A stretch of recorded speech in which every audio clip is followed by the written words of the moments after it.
देखिए, UP police जैसे exam को क्वालिफाई करने के लिए आपको क्या करना होगा, कुछ रणनीतियां अपनाना होगा। क्योंकि आप जानते हैं कि समय आपके पास बहुत कम है और सिलेबस आपके पास बहुत ज्यादा है। और जिसकी वजह से अगर आपको सही तैयारी करना है और सही मेहनत करना है तो उसके लिए आपको क्या करना होगा, एक सही स्ट्रेटजी अपनाना होगा, एक सही रणनीति अपनाना होगा। जैसा कि बात करते हैं, सबसे पहले मैं बात आप लोगों को बताना चाहूंगा किन किन बातों को आपको ध्यान रखना है। जैसे कि बात करते हैं, अगर जीके जीएस की बात करें, मैं वैसे जीके जीएस की ही बात करूंगा सबसे ज्यादा अभी।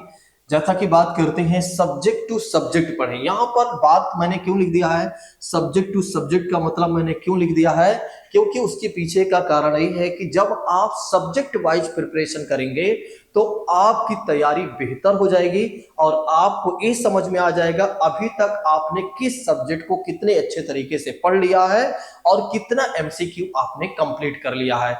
देखिए, जैसा कि बात करते हैं, उत्तर प्रदेश पुलिस में अगर आप देखें तो बहुत सारे छात्र ऐसे हैं जिन्हें जीके जीएस का ढंग से सिलेबस तक नहीं पता है और वे क्या कर रहे हैं, जो मन कर रहा है, जहां मन कर रहा है वो पढ़ते जा रहे हैं।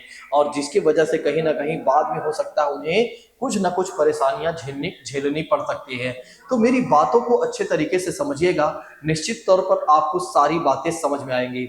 देखिए, सबसे पहले आपको ये पता होना चाहिए कि आपकी यूपी पुलिस में कौन कौन से सब्जेक्ट हैं। जीके जीएस की बात करते हैं, मैं आपको कुछ सब्जेक्ट के बारे में बता देता हूं ताकि आपकी तैयारी बेहतर होने लगे और अभी भी आपके पास समय है और आप अपना सुधार कर लें। जैसा कि बात करते हैं, सबसे पहली बात कर लेते हैं, हिस्ट्री की बात करते हैं तो इतिहास की बात करते हैं। इतिहास में आप जानते हैं एशियंट हिस्ट्री, मीडियल हिस्ट्री और मॉडर्न हिस्ट्री की बात की जाती है, जिसमें सबसे ज्यादा अगर किसी का वेटेज होगा तो या तो एशियंट हिस्ट्री का होगा और साथ ही साथ यदि आप देखेंगे तो मॉडर्न हिस्ट्री की बात करते हैं। और जो मीडियल हिस्ट्री होगा इसका बहुत ही कम वेटेज होगा, तो अगर इसको आप नहीं भी पढ़ते हैं तो चलेगा, लेकिन आपको मॉडर्न हिस्ट्री अच्छे तरीके से तैयार करके जाना है और एशियंट हिस्ट्री भी आपको बेहतर तरीके से या अच्छे तरीके से कंप्लीट करके जाना है। क्योंकि मॉडर्न हिस्ट्री से क्वेश्चन पूछे जाते हैं और क्वेश्चन कहां से पूछे जाते हैं, कुछ टॉपिक्स मैं आपको बता देता हूं ताकि आप पढ़ना शुरू कर दीजिए। और नहीं पढ़ पा रहे हैं तो आप क्या करिए, हमारे चैनल को ज्वाइन कर लीजिए, क्योंकि मैं आपको ये सारी चीजें पढ़ाकर दे दूंगा। जैसा कि बात करते हैं, आपको भारतीय राष्ट्रीय कांग्रेस बहुत अच्छे से पढ़ के जाना चाहिए, क्योंकि यहां से एक दो क्वेश्चन पूछे ही जाते हैं इसके अध्यक्ष से। दूसरी बात करते हैं, सामाजिक सुधार आंदोलन की बात करते हैं, जैसे राजा राम मोहन राय की बात करते हैं, स्वामी दयानंद सरस्वती की बात करते हैं, स्वामी विवेकानंद की बात करते हैं। तो इनसे संबंधित भी आपके एग्जाम में प्रश्न पूछे जाते हैं। और यदि आप देखें तो आपके एग्जामिनेशन में आजादी की भी कहानी पूछी जाती है, यानी कि कह सकते हैं जैसे गांधी युग की बात करते हैं, उदारवादी युग की बात करते हैं, उग्रवादी युग की बात करते हैं, तो यहां से भी क्वेश्चन पूछे जाते हैं।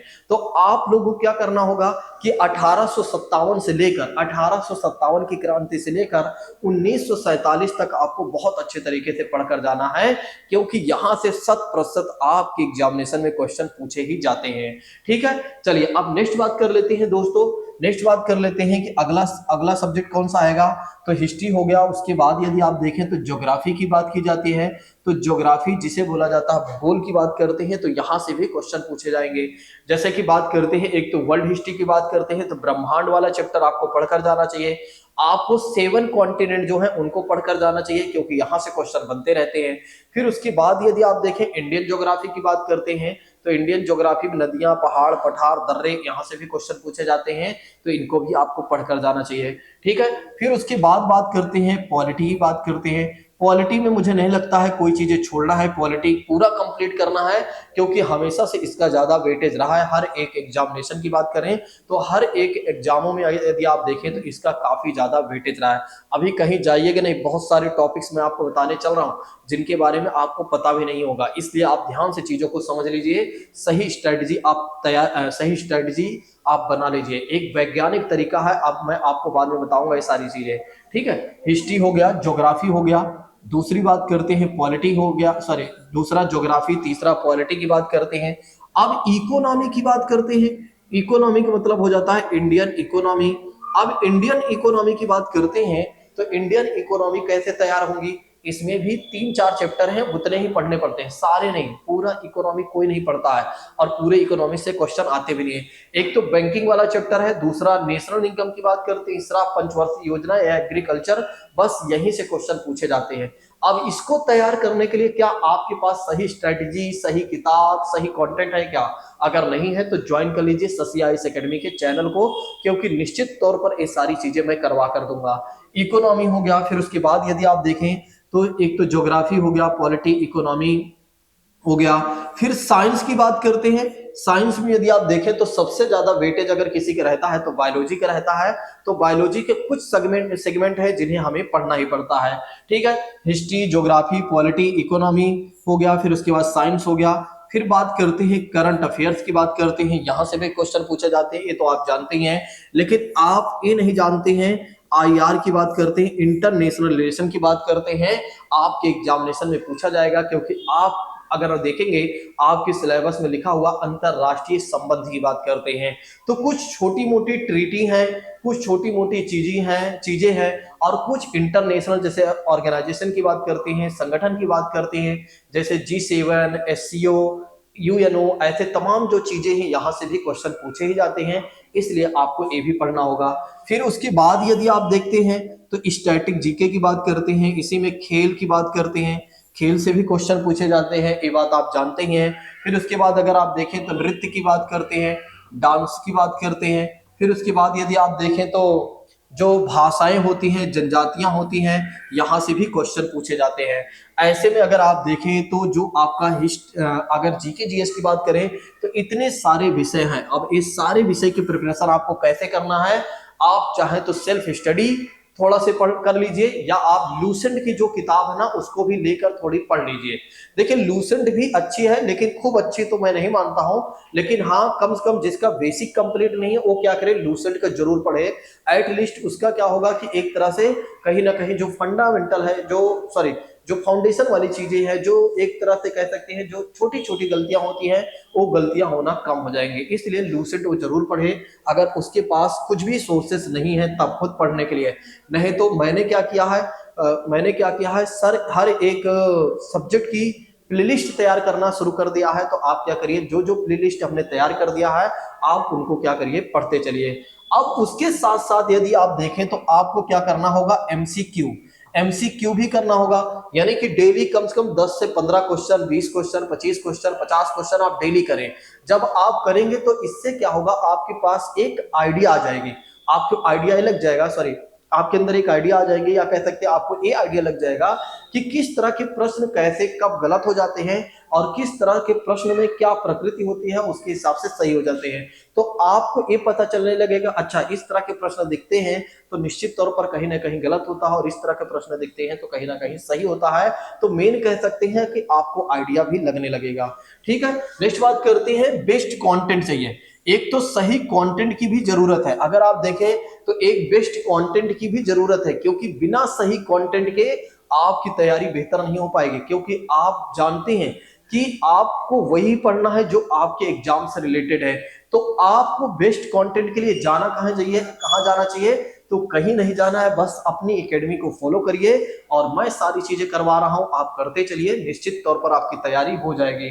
फिर गुड थिंकिंग, देखिए मैंने ये बातें कई वीडियो में बताया है कि पुलिस की नौकरी एक नौकरी नहीं है बल्कि एक सेवा है। पुलिस की नौकरी करने के लिए आप ये मत जाइए सैलरी के लिए, बल्कि एक सेवा समझकर आप तैयारी करिए। आप ये सोचिए कि मुझे किसी के लिए कुछ करना है, मुझे उन लोगों के लिए कुछ करना है जिन्हें सही से पुलिसिंग सहायता नहीं मिल पाती है। अगर मैं पुलिस बनता हूं तो निश्चित तौर पर उन सभी लोगों को सहायता प्रदान करूंगा जो एक तरह से पिछड़े होते हैं, जिनको पुलिस ध्यान नहीं देती है। देखिए हमारे देश की पुलिस जो है ना, मैं तो कहता हूं सबसे बेकार ही मैं मानता हूं। क्योंकि मैंने हमेशा एक चीजें देखा है, जब कोई बड़ा व्यक्ति होता है तो उसका पूरा आदर सत्कार से क्या होता है, सारी बातें सुनी जाती हैं। अगर कोई गरीब तबका व्यक्ति जाता है तो उसके साथ सही व्यवहार नहीं किया जाता है।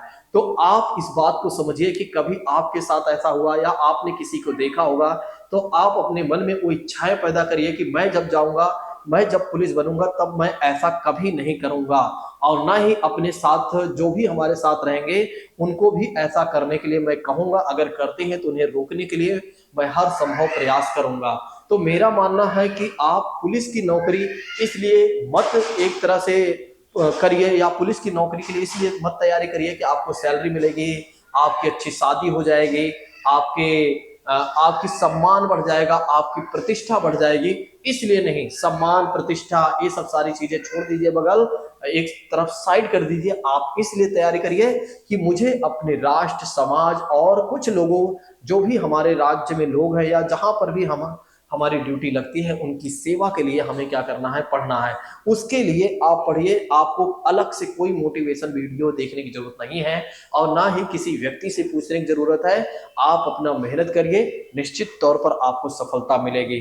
दोस्तों, अगर आप देखें तो हमने आपको बताया कि जीके जीएस से संबंधित कैसे आपको तैयारी करनी चाहिए। ठीक है, अगर आप चाहते हैं कि आपकी यूपी स्पेशल, मैंने नहीं बताया था, तो यूपी स्पेशल के लिए आपको बिल्कुल कुछ नहीं करना है।